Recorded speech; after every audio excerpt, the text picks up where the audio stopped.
L'histoire des Juifs de France, c'est votre rendez-vous d'histoire tous les matins avec Christophe Dard. Et pour ce nouvel épisode, Christophe, nous allons parler d'un journaliste ce matin, l'un des plus grands patrons de l'histoire de la presse, qui a également produit des émissions de télévision. Il s'agit de Pierre Lazareff, celui que l'on va surnommer affectueusement Pierrot les Bretelles, va régner pendant 40 ans sur le monde médiatique et sera à l'origine de la création du journal François, du magazine Elle, du journal du dimanche et également de l'émission 5 colonnes à la une, des marques emblématiques du paysage médiatique français. Christophe, nous allons donc revenir sur la vie riche de Pierre Lazareff, un patron de presse visionnaire. Et qui est né en 1907 à Paris de parents juifs émigrés, russes, un émigré juif, russe c'est son père, courtier en pierre fine, arrivé quelques années plus tôt à Paris, naturalisé français d'ailleurs 1 an après la naissance de Pierre, et puis une mère, elle d'origine alsacienne, Marthe Helft. Ses parents se sont mariés en 1903 à la célèbre synagogue de la rue Buffo à Paris, et comme les 2 autres fils du couple, Pierre sera circoncis même si la famille n'est pas pratiquante. Le petit Pierre qui grandit à Montmartre, à l'école ce n'est pas un bon élève, qui obtiendra, c'est bien le minimum, le certificat d'études. Passionné de lecture et de cinéma, le petit Pierre rêve de devenir journaliste. Il a créé son premier journal d'ailleurs à l'âge de 9 ans, intitulé Le Journal des Bibis, un surnom donné par la famille aux nombreux cousins de sa génération. Et le lectorat, qui est sans doute évidemment modeste à ce moment-là, est sans doute un familial, mais Lazareff a trouvé sa vocation, déjà donc très jeune. Inscrit au lycée Condorcet, Pierre Lazareff se fait embaucher dans un journal de la CGT, Le Peuple, à la rubrique Vie sociale. Il abandonne rapidement ses études et se tourne en parallèle vers le monde du spectacle qui le fascine. Il devient secrétaire de la célèbre chanteuse de musical Mistinguett. Il devient attaché à la direction artistique du Moulin Rouge. C'est quand même l'un des plus grands cabarets de l'époque. Mais il n'abandonne pas le journalisme pour autant. En 1924, il a 17 ans, grâce à une somme de 20 000 francs donnée par sa mère, plutôt un bel argent de poche. Il lance son propre hebdomadaire, Illusion, mais qui s'arrête après 3 numéros, faute d'argent pour payer l'imprimeur. Lazareff travaille ensuite pour plusieurs journaux et propose des articles consacrés au théâtre. Sa passion dans le milieu de la presse, on remarque rapidement la plume précise et concise de Lazareff, ses anecdotes et ses témoignages croustillants. Eh oui, il sait écrire et ça se remarque. Il est donc embauché dans un journal plus connu, Le Soir, en 1925.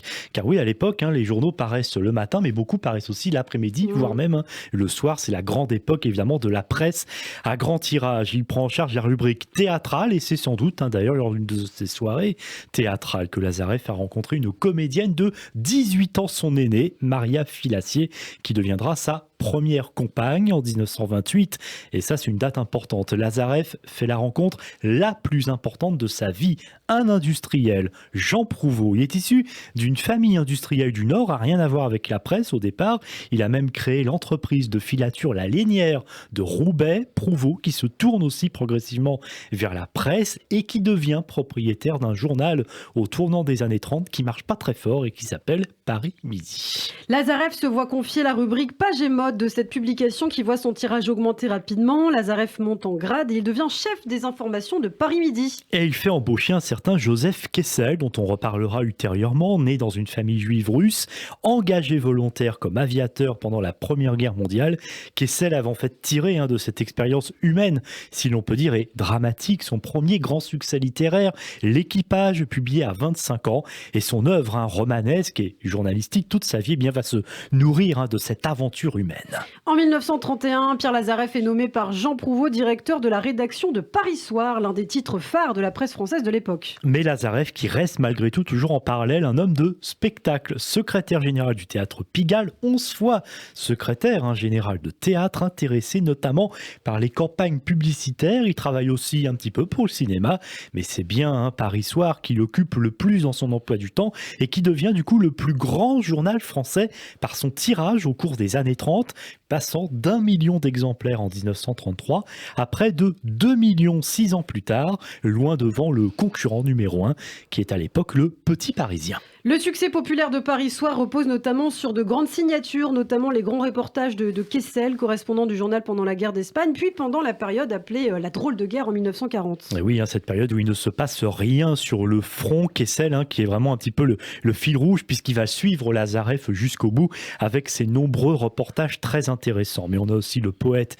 et romancier Blaise Cendrars, Jean Cocteau, l'aviateur Antoine de Saint-Exupéry. Tout ça, ce sont vraiment de très belles plumes dans les colonnes de Paris Paris Soir, Antoine de Saint-Exupéry, ami d'ailleurs de Lazareff, qui avait remporté le prix Femina avec Vol de nuit quelques années plus tôt et qui écrira bien sûr plus tard le fameux Petit Prince. Alors bien sûr avec ce succès, eh bien on crée une édition du dimanche, Paris Soir dimanche, qui est publié à partir de 1935, un journal. Donc en fait Paris Soir qui se veut grand public, et ça c'est important, qui ne prend pas parti politiquement. Pierre Lazareff est un boulimique de travail, on le voit, il écrit des articles dans Paris Soir sur le monde du spectacle, mais part aussi beaucoup à l'étranger. Eh oui, il a beau être directeur, il reste aussi toujours journaliste. Il part justement, et ça c'est intéressant, sur les traces d'Adolf Hitler en Autriche en 1936. À l'époque, Hitler ne fait pas encore vraiment peur à l'Occident, et la France d'ailleurs espère toujours pouvoir s'entendre avec lui. Alors d'ailleurs, à propos de Hitler, Paris Soir va publier 2 interviews du chancelier allemand pour justement favoriser un rapprochement franco-allemand au moment même où le traité franco-soviétique d'assistance mutuelle est sur le point d'être ratifié. Et oui, parce qu'à l'époque, l'URSS fait plus peur que l'Allemagne nazie.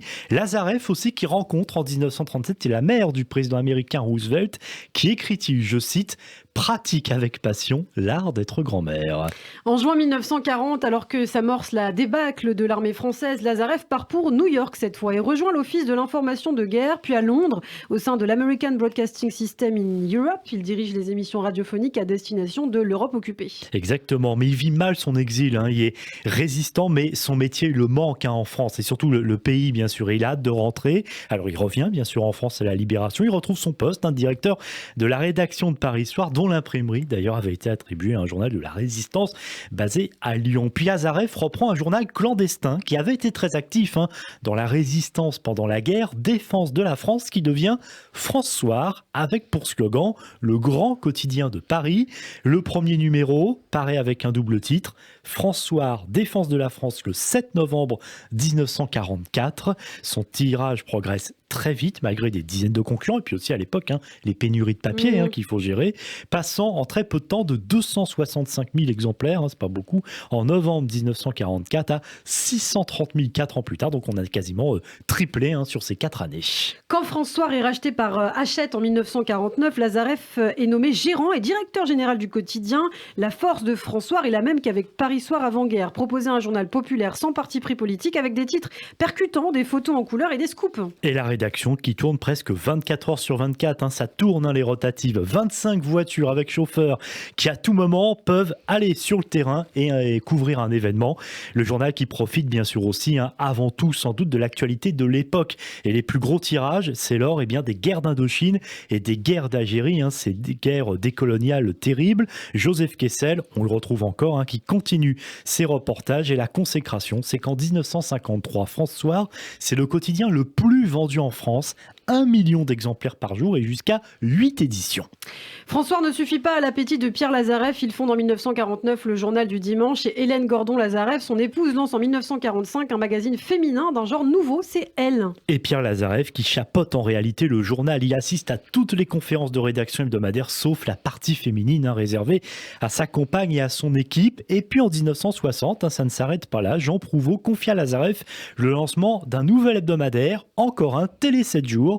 Tiré d'abord à 320 000 exemplaires, ce magazine va dépasser le million en 1963, puis les 2 millions 2 ans plus tard. Eh bien, merci beaucoup Christophe pour la première partie de ce portrait consacré à Pierre Lazareff. On vous retrouvera pour la suite au prochain numéro de l'Histoire des Juifs de France.